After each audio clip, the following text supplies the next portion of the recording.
Hey, sis, if you replay your past money decisions in your head and wish you could go back and do it right, this conversation is for you.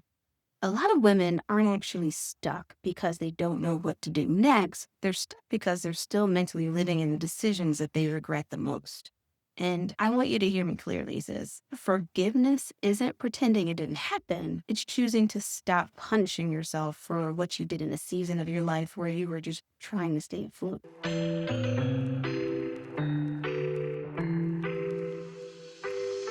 I'm Ebony Byrne, certified financial educator and money coach, and I help women rebuild their financial life after divorce. And today, we're going to talk about something that sounds emotional, but really it's strategic. Forgiving yourself for the financial decisions you made in survival mode. Because guilt and shame don't just hurt your feelings, they effectively need to create a plan that you can actually stick to. So, what is survival mode? Let's define it in a way that makes sense. Survival mode is when your nervous system focuses on safety, not strategy. It's when your brain isn't thinking, what's the best decision for me? It's thinking, what's going to get me through to next week? And I know we've all been there at various times. This is what happens when we're in survival mode. Fear leads our decision making. Urgency overrides our ability to plan. We start making decisions fast because everything feels time sensitive. Emotional safety matters more than efficiency, and you choose relief because you just don't have the capacity for long term thinking. So you do things that will give you some quick wins and things that make you feel good in the moment. So, no, you just weren't trying to build a perfect financial future in that moment. You were trying instead to just get through a hard season with limited support, energy, and sometimes limited options.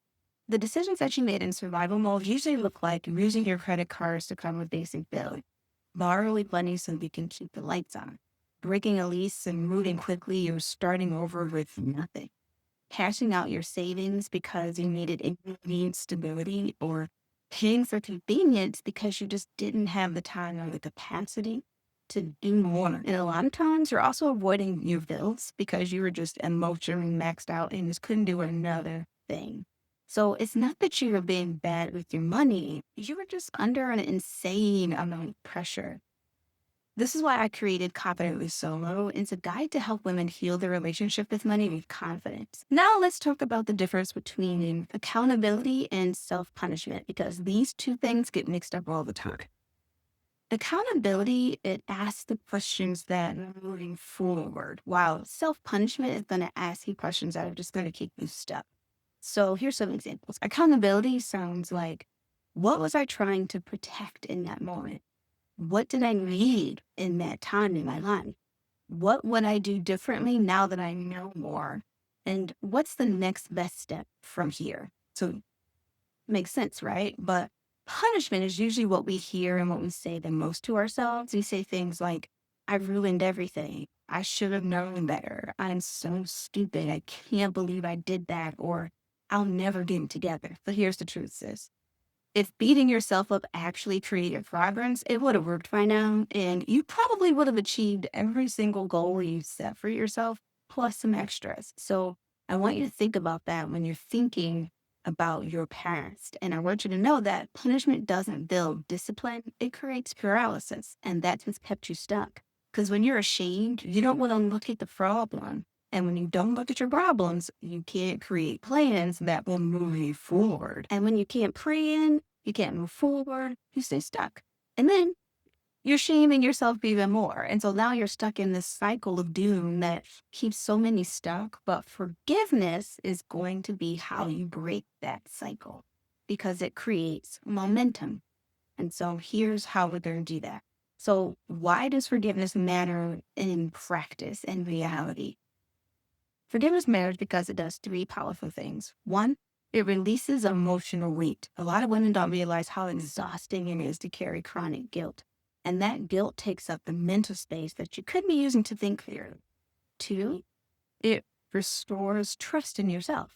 When you are constantly telling yourself that I can't be trusted, then you hesitate when it comes to make decisions and you second guess everything you do moving forward. And then you also don't follow through with plans because you just don't believe in yourself and your ability to plan. But forgiveness says, I can, I can adjust, and I can lead myself. It gives you that permission to believe again. Number three, it makes planning possible because you can't move forward while you're dragging all that guilt behind you.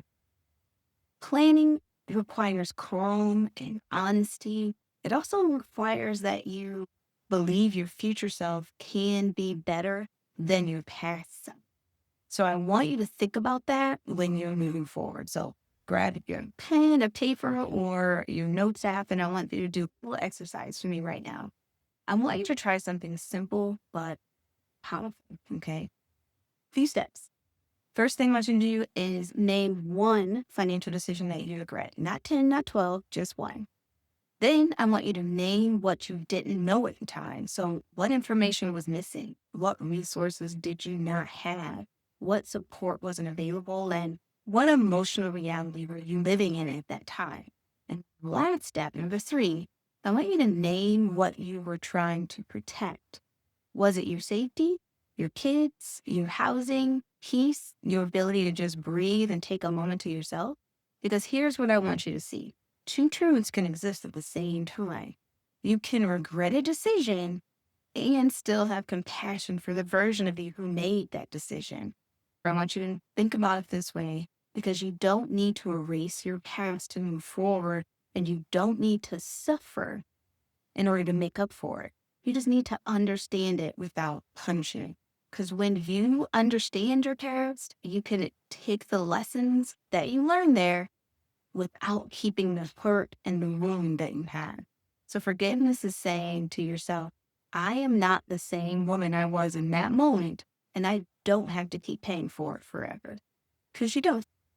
Now, as we move forward into the next week, the next month, the next year, I want you to remember that forgiveness is not weakness. Forgiveness is a tool that allows you to stop using guilt as a motivator and start using clarity as your guide. Because if you're ready to rebuild your finances without carrying guilt into your future, Confidently Solo is going to walk you through that process step by step. So you're not trying to figure it out all by yourself, and you're not rebuilding from a place of shame. Grab your copy from the link in the description because you deserve a fresh start. Actually feels like a fresh start. And that's what the Confidently Solo Guide will help you achieve.